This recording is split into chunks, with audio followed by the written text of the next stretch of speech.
ኦርቶዶክስ በጾሞ ጴንጤ ያድራል ታውቃለህ አይደል?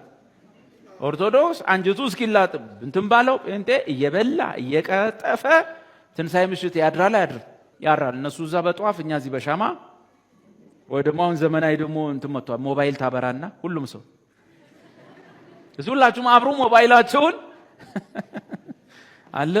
ጥሩ ነው። ግን የሚያሳዝነኝ ትንሳኤ ምንድነው ታዲያ?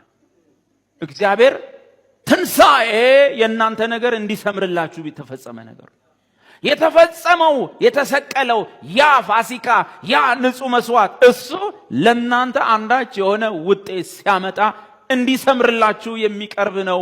ምን? በአብ ፊት መታየት። ኢየሱስ ከሙታን ተነስቶ በአባቱ ፊት ገባ፣ ቀረበ። ያን ቀን ትንሳኤው እና በአባቱ ፊት መታየት ምንድነው የሚያሳየው? ለሱ ሰመረለት፣ ለኛ ሰመረለት። ምን? አንድ ነገር ተረጋገጠ። እያንዳንዱ ግራ የገባው ጴንጤ ሁሉ መዳኑ ተረጋገጠ።